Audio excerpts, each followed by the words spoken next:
Ladies and gentlemen, welcome to the podcast, The Joyful Frugalista, and now here's your host, Serina Bird. This podcast is brought to you by The Joyful Fashionista, an online marketplace for buying and selling second-hand and sustainable clothing. Make cash selling as you declutter or buy sustainable and fabulous fashion. Yuma Frugalistas, and welcome. Today I have a very special guest, and of course all of my guests are special. My guest today is someone who is going to talk about a very important health issue, one that can have a profound impact on many people's finances and one that can often sort of sneak up on people. But before I introduce him, I have some great news to share. My next book, The Joyful Startup Guide, is out. If you've ever thought about boosting your finances through starting a side hustle or even starting a business doing something that you're super passionate about, then this is a book for you. Order now through Booktopia or other bookstores. Details are on my website. Now to my guest. Dr Kailas Roberts is a psychiatrist with a particular interest in brain health and dementia. He is author of Mind Your Brain, the Essential Australian Guide to Dementia. And he is also creator of an app, BrainScan, which helps users optimise their brain function and reduce their risk of dementia. Kai has worked as a doctor for over 20 years and currently runs a very busy private practice in Brisbane, Australia, which includes Your Brain in Mind, a clinic dedicated to the assessment and treatment of cognitive difficulties. So today, as you probably guessed, we're going to talk about dementia. Welcome, Kai. Thanks very much, Serina. Thanks for having me on. As I was talking to you about coming on here as a guest, there was news about former journalist George Nagus being diagnosed with dementia. And it just seems so sad, and it seems to have come as quite a shock to many people who remember his very sharp intellect. Yeah, look, I think that's right. And it's a good point to make right up front that however intelligent you might be, you're not necessarily immune from dementia and other sort of brain problems as you get older. But, I guess if there's any sort of silver lining to the whole sort of George Negus thing, it is that dementia perhaps is a little bit more in the public sphere now. And I think one of the big issues with it is the kind of the stigma and people not wanting to talk about it. And so the more well-known people that have the condition, the more as a population we sort of hear more about it. And it really is something I think that can be helped in some ways. And I think people have a very pessimistic attitude about dementia, which is understandable, but it's important to emphasize the positives in there. So that's, I guess, a silver lining. But yeah, we're increasingly becoming aware of it. Yeah, very much so. And last year with Jeannie Little as well, who's, now passed, there was quite a lot of media around that with her daughter being part of a documentary that really talked about the difficulties that Jeannie faced later in life. Yes, that's right. And I think the other thing is, of course, we're all getting a little older ourselves. So we are more familiar with these celebrities that themselves are getting older. And, the biggest risk factor for dementia is age. So I don't ever remember hearing about it when I was in my teenage years, but then I wouldn't have been aware of celebrities in that age bracket, I suppose. So that's the other thing. Well, it hits really close to home when you can remember people who were in the public eye and were known for their quick wit or their intellect. And it just seems so sad, really. Yes, no, it's very true. I'm one of those people who do forget things. I can be forgetful. I've been known to leave my handbag on buses, frequently forget keys, lock myself out, even forget people's names. And my nana grew older. She didn't have dementia, but she certainly was getting a bit dottery and she liked to reminisce about the past, and she did forget about events and places. But this isn't dementia, right? When we're talking about dementia, it's something quite different. Yeah, that's exactly right. And, I share your pain, Serena. I'm naturally a fairly forgetful person, that my attention gets dragged sideways and I just forget what I'm supposed to be doing. And even recently, like I'm setting up this clinic in the recent months, and there's been a lot of stress, a lot of sleeplessness, and all that kind of stuff contributes to the problem as well. And I just left my glasses in a public toilet, a couple of weeks ago. So, did you find them again? Well, actually, ironically, the builder who was kind of helping me set up the clinic said, "Have you left your glasses in the toilet?" So he had to remind me. So because I don't need them all the time. So yeah. So look, I mean, we all have different brains, and they all have their strengths and vulnerabilities, I suppose. There's a sort of, as we get older, we sort of have those strengths and vulnerabilities sort of play out, but then there's the extra things that can happen.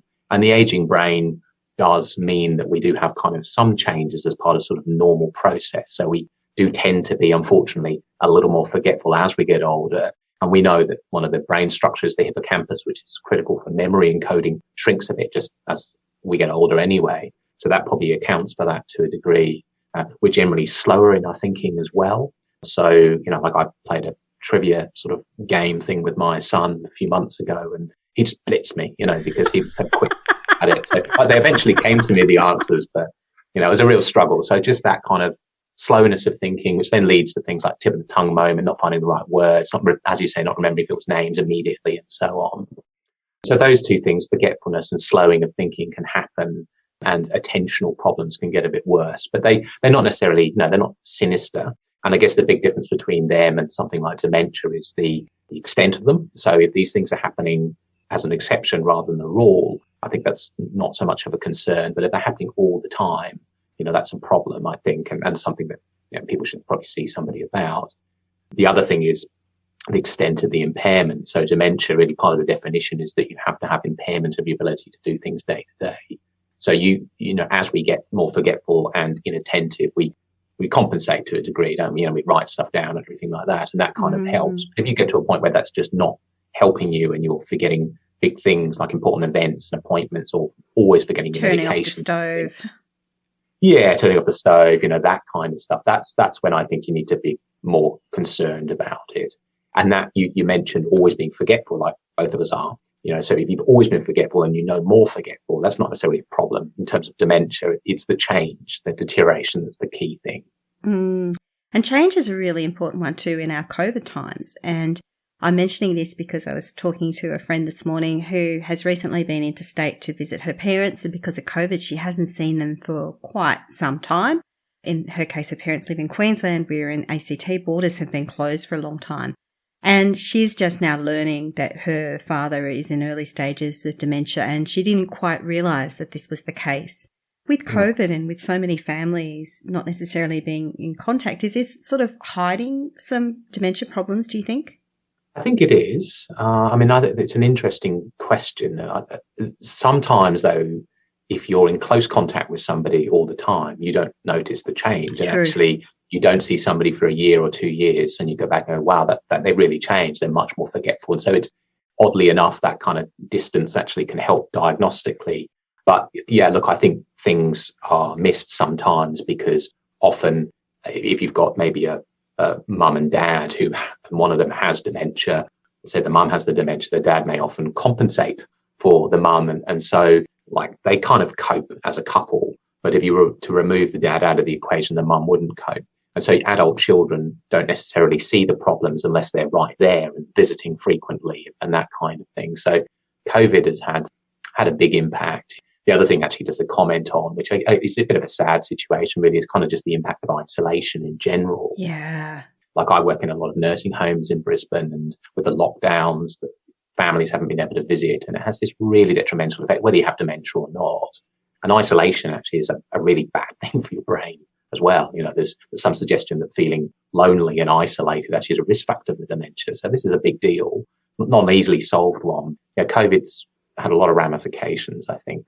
Yeah, you're right. I agree that COVID's probably had a lot of long-term health ramifications, not just in terms of our immune system, but also in terms of our mental health and well-being, and also our socialisation. Yeah, well, that's right. And, when we look at the things that we think are risk factors for dementia, then so that isolation is certainly one of them, but mental health difficulties, so stress, depression, particularly, it's not as though every moment of stress is, some sort of risk factor for dementia. But if you have chronic unrelenting stress that's severe, or if you have kind of recurrent depression and things, and I'm talking about years or decades before dementia traditionally develops, both of those things have been associated with a higher risk of dementia later on. So I guess this is one of the things that's really important to try and get across to your listeners, is that we should be aware as we can that a lot of these processes that eventually result in dementia do start many years beforehand sometimes. And so it's really important, I think, that we try and be aware of that and put things in place that can kind of help reduce the risk and so on. But yeah, the isolation and mental health difficulties with COVID, again, they don't help the situation. No, I can't imagine they wouldn't help at all. And what are some of the other risk factors for dementia? So I guess there's sort of three pillars of mental health all relevant to dementia. So that's exercise and sleep and diet. We know actually probably one of the best things you can do for your brain really is to exercise regularly. That's not just because of its sort of effect on things like sleep and vascular health, your blood supply, but also because exercise actually produces a particular molecule called brain-derived neurotrophic factor, which is like miracle grow, fertilizer for your brain, so it promotes brain growth and things like that.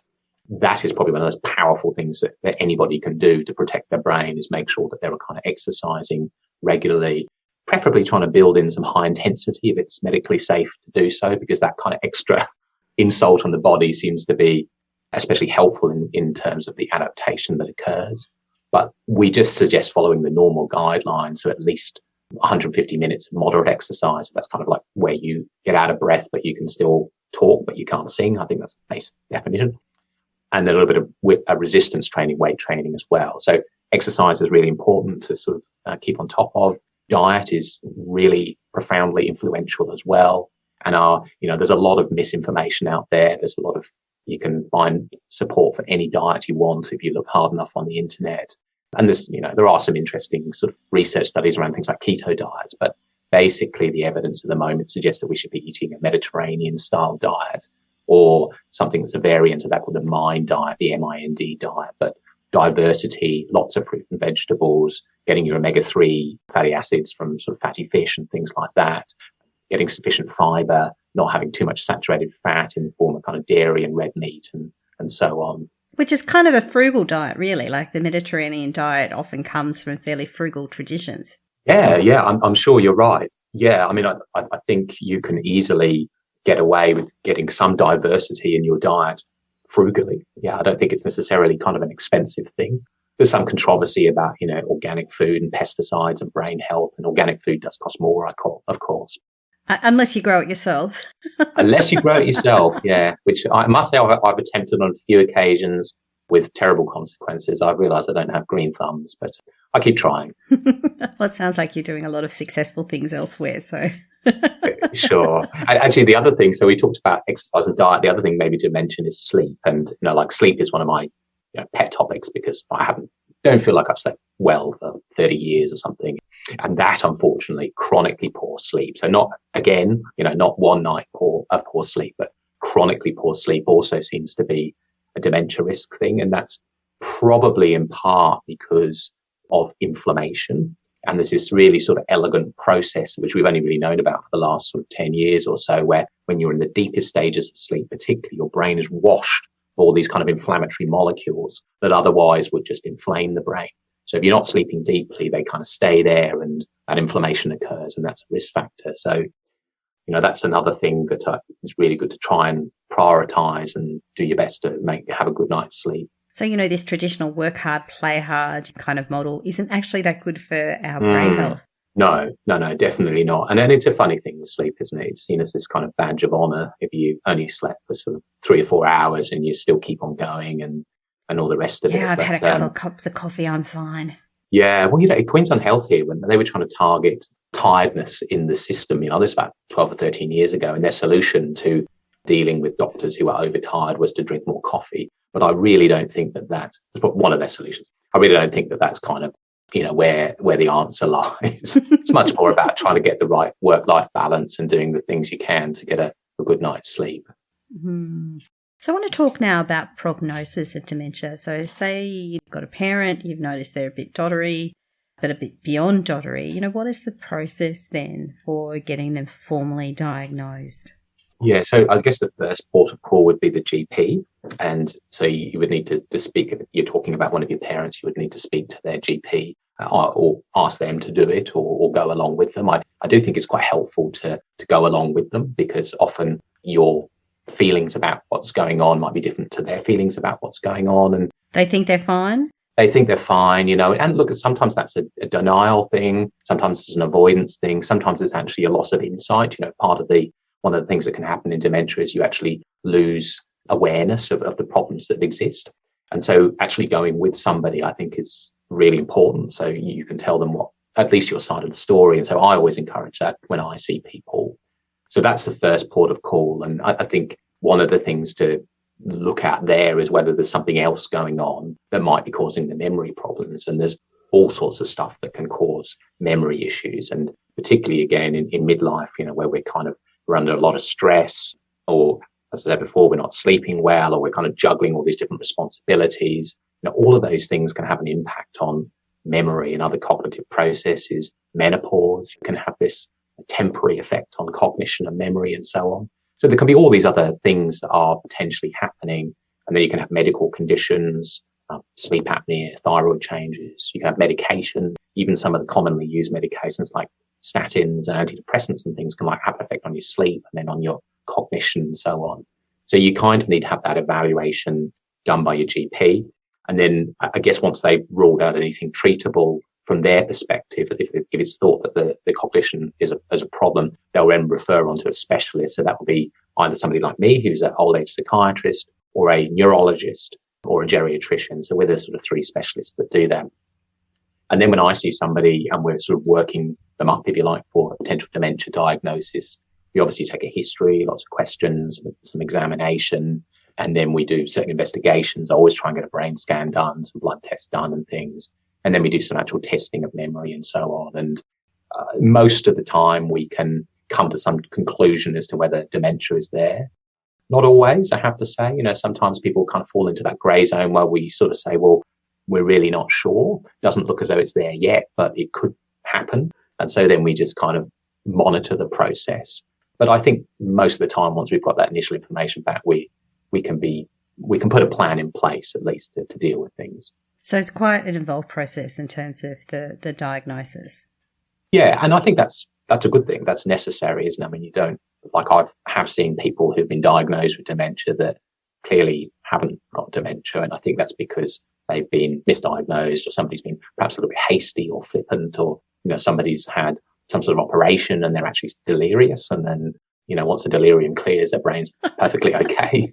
And then you've got dementia written on your health summary. And so that is then a problem going forward. So I think it's a good thing, but it's involved because it needs to be a comprehensive evaluation.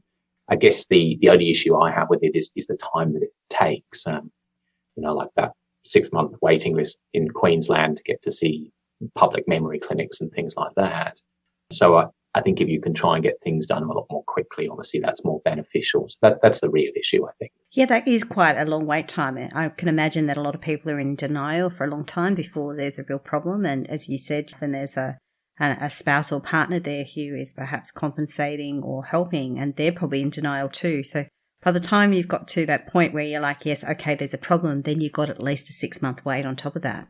Yeah. So the time does certainly drag on. And I think one of the other big messages is if it does look as though somebody has dementia that's in your family, it's really good to try and get the diagnosis as early as possible. That's my personal feeling. And I have met some people that say, well, look, I just don't want to know.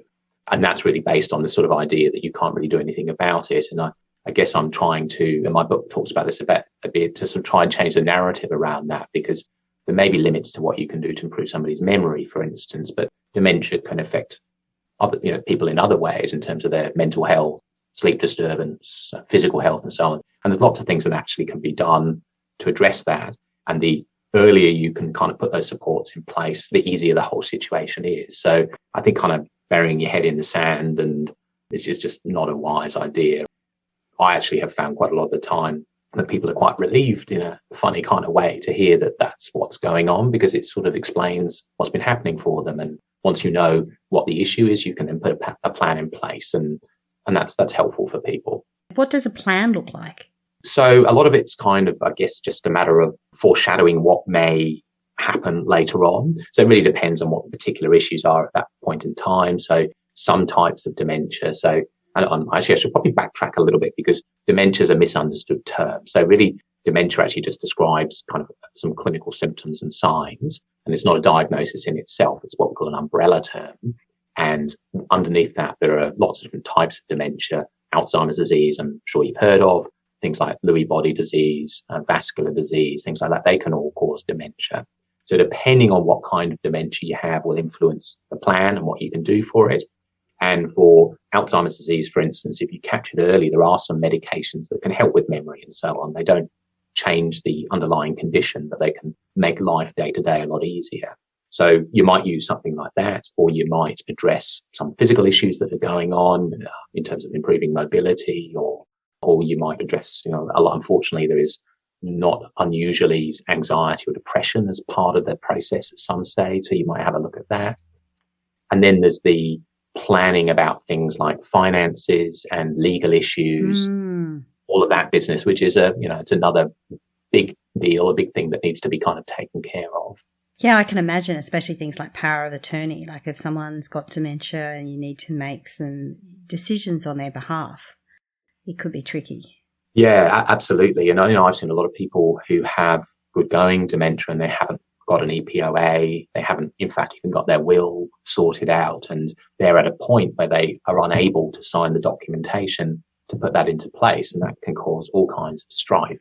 So I think everybody should be sorting this stuff out from, many decades before dementia may occur, just to have it kind of organized. And, if it's written down, it's clear, there's no controversy amongst family members that might otherwise kind of cause issues and things like that. And that's really the way to go, I think. So, yeah, enduring power of attorney is a critical thing. There's another thing called the Advanced Health Directive, which is to do with making your health decisions kind of known later down the track. Again, you have to sign it off with your doctor this time when you're able to make those decisions. But just making it all very clear so that somebody that loves you doesn't have to make a sudden decision about whether, in an event, for instance, of a cardiac arrest or something, they won't have to make the decision whether you should be resuscitated, that kind of stuff, which is very stressful. Yeah, exactly. And the person making that decision, you want to know that you're reflecting their wishes, and also too that other family members know. In my case, it's a second marriage and my husband does have some heart problems. In fact, not long after we got engaged, he had a heart attack.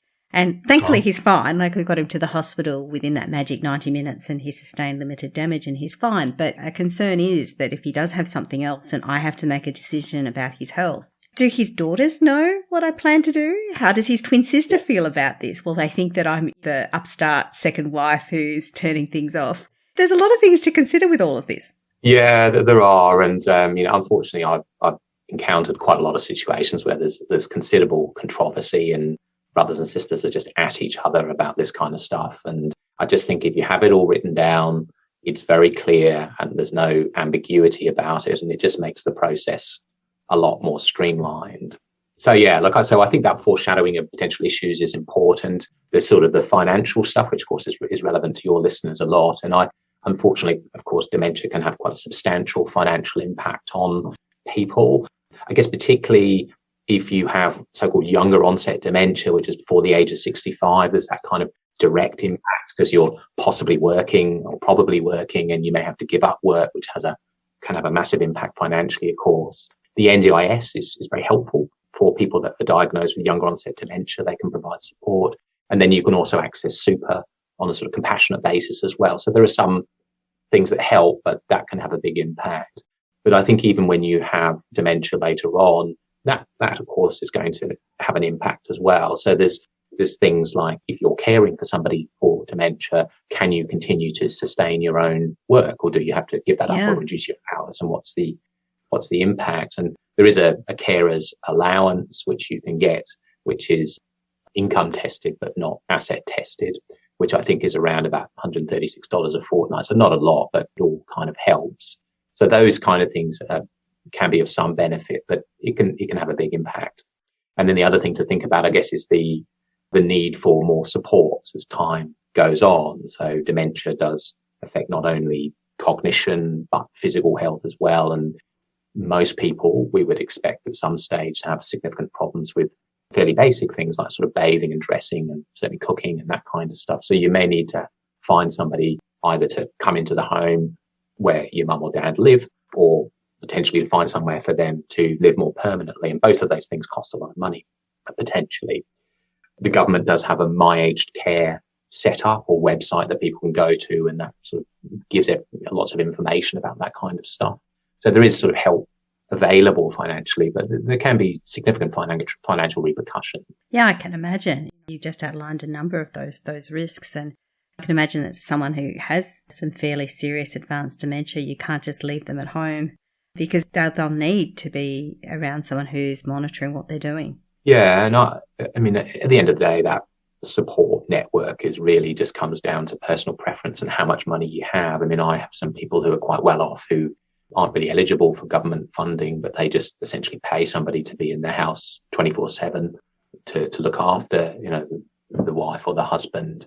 And so you can have that in place, but it obviously becomes quite costly and often gets to a point where it's just not safe for somebody to stay at home as well. So they have to go into like an aged care facility or something along those lines. So that's often the case. So is it preventable? Can you do things to prevent dementia? We talked about the three main lifestyle factors. Yeah. Are there other things that people can be doing? Yeah, definitely. And I think this is one of the more optimistic things to talk about in the conversation really is how much influence I think we can potentially have over our brain health and dementia risk reduction. So there was a report written for the Lancet, which is a sort of fairly well-known medical journal, in 2020, which mentioned that 40% of cases of dementia worldwide could be delayed or prevented. So it's almost half of them. That's really high. It's massive. Yeah, it's a massive thing. And the evidence from that report was only based on research, which was like the gold standard research. So I suspect the actual percentage is higher, but they've just limited it to the things where there's very strong evidence. So almost 1 in 2 cases of dementia could be either prevented or pushed back a number of years, which is also a really worthy goal. So we've talked, as you mentioned, about exercise, diet and sleep. The other thing to do is to kind of, manage your alcohol intake, which we're all a bit guilty of overindulging at times. And I'm increasingly mindful of this because I think if you have too much over a long period of time, it's certainly not good for your brain and can result in dementia, either directly through alcohol or increasing the risk of Alzheimer's and things. So alcohol is a problem. Vascular health, so you mentioned Neil and his heart attack, he really needs to make sure that he's looking after all of that side of things very carefully because... I hope he's listening to this. Hopefully. Yeah, so things like high blood pressure, managing your weight, cholesterol, glucose, all of those things from midlife at least, that's really important as well. And a lot of that stuff happens silently. And of course, we had the tragic thing with Shane Warne recently. So you can have vascular disease and not realize it. So anybody that hasn't had a sort of heart health check done in their 40s should get it done, I think. Then there's hearing, which is an interesting one. So that Lancet Commission report suggested that the most amount of influence that we have on a population level in terms of reducing dementia risk is to improve hearing. So we didn't really appreciate that, but hearing is associated with increased risk of dementia. So having that addressed is important. Looking after your brain in terms of complex mental activity is also really important. So, it's very much a muscle like other muscles in our body. And the more we use it and we put it under just a bit of stress, not too much. So it's kind of really disabling, but a little bit of stress is actually really good for the brain. It kind of helps with neurogenesis, growth of new brain cells and things like that as well. So that's another critical component. And then there's, the isolation thing that we talked about a little bit as well. So making sure that you are socially connected, and that really is a kind of probably the more important thing is the feeling rather than the actual social situation. So, I've been to a lot of nursing homes where people are surrounded by others, but they still feel very lonely. So it's about how meaningful the connection is. And, we're all human. This is exactly what we need. We need connection with other people. And when we don't have it, it does have very significant health consequences, including sort of dementia risk and so on as well. And so one final question, do you have a Frugalista tip to share? Now, I know your wife is a big Frugalista. In fact, I had her on the podcast earlier, also a doctor, Dr Jenny Roberts. So I know you come from the Frugalista family, so I'm looking forward to hearing what you have to share. Well, I guess my tips would be, one, to try and, as best you can, emulate a lifestyle that maybe we had 100 years ago. So, like try and reduce processed foods, try and keep physically active, try and have good circadian rhythms and that kind of thing. And then coming back to what Neil said, skiing, well, if you enjoy skiing, that's really important, isn't it? I mean, it's all about trying to do things that you enjoy, getting satisfaction out of life, giving yourself a break, trying to get that work-life balance and things organised as well. So I guess those would be my tips. In regard to dementia, really, it's just a matter of being alert but not alarmed. So look after your brain if you can. If it looks as though you or a loved one has dementia, please go and get it checked. And there are lots of supports out there that may be beneficial. Well, thank you so much for sharing. How can people find you? You've got your BrainScan app as well that's available on iPhones. Yes, so iPhone in Australia, so they can just type in BrainScan and it basically gives an evaluation of people's brain health and all their risk factors, some of which we've talked about. And then you can get recommendations about how to sort of address these risk factors as well. So that's been out for a few months. So I'd love for people to kind of have a look at that and see what they make of it and to give some feedback. It's version 1, so we hopefully refine that with time. So they can check that out. They can find my book, which is in all good bookstores and online, Booktopia, Amazon and things like that. So that's Mind Your Brain. And then I have a website for my clinic, which also has links to some of these other things. And that's yourbraininmind, or one word, .com.au. And that has a lot of info on there about dementia generally, but about the clinic and the book and the app and things. Wonderful. Well, thank you so very much for being my guest. I really appreciate it. And for all my listeners, if you've enjoyed this and other discussions, please join the Joyful Frugalista Facebook group. Thanks very much, Serina. Thank you. You've been listening to The Joyful Frugalista with Serina Bird. And of course, sound has been by Neil Hadley.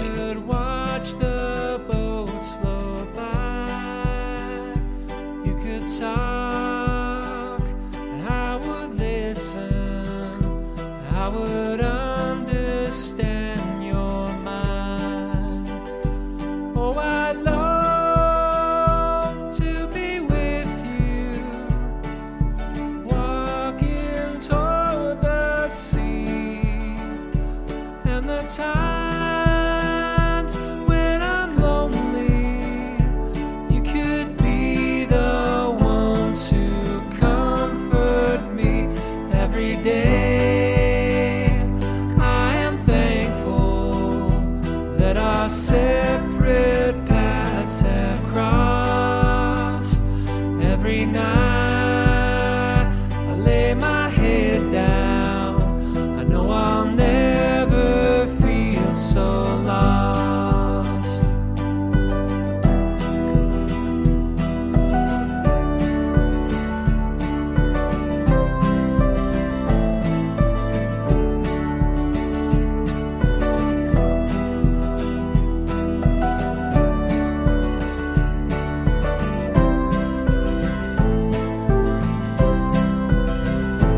What if we cross the river? We could start